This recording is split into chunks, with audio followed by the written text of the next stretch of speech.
Employees often worked 12 to 18-hour days. Factories were dark, dirty, and dangerous. Working conditions in many factories were shocking. One Massachusetts textile worker compared the animosity between worker and employer to the former feeling of bitterness between the North and the South. While business tycoons risked huge amounts of money to gamble on technological advances and new markets, they were unwilling to share profits with their workers. Their words reflect the expectations of one Massachusetts employer. "I regard my work people just as I regard my machines. When my machines get old and useless, I replace them." It's the same with these people. As long as they do the work for what I choose to pay, I get out of them what I can.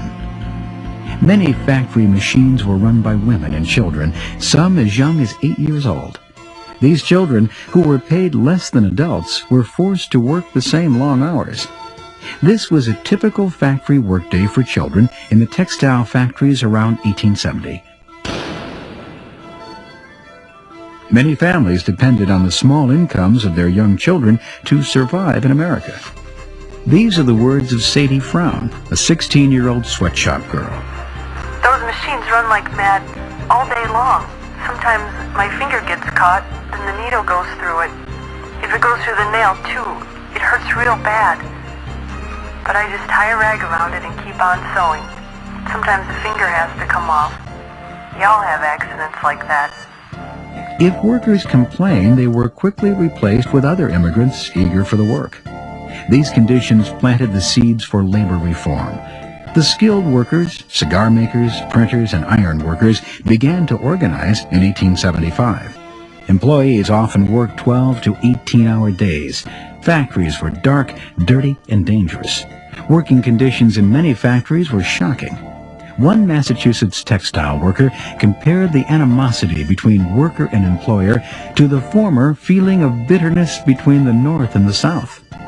While business tycoons risked huge amounts of money to gamble on technological advances and new markets, they were unwilling to share profits with their workers.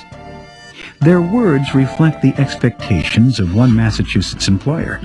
"I regard my work people just as I regard my machines. When my machines get old and useless, I replace them." It's the same with these people. As long as they do the work for what I choose to pay, I get out of them what I can. Many factory machines were run by women and children, some as young as 8 years old. These children, who were paid less than adults, were forced to work the same long hours. This was a typical factory workday for children in the textile factories around 1870. Many families depended on the small incomes of their young children to survive in America. These are the words of Sadie Frown, a 16-year-old sweatshop girl. "Those machines run like mad all day long. Sometimes my finger gets caught and the needle goes through it. If it goes through the nail too, it hurts real bad. But I just tie a rag around it and keep on sewing. Sometimes the finger has to come off. Y'all have accidents like that." If workers complained, they were quickly replaced with other immigrants eager for the work. These conditions planted the seeds for labor reform.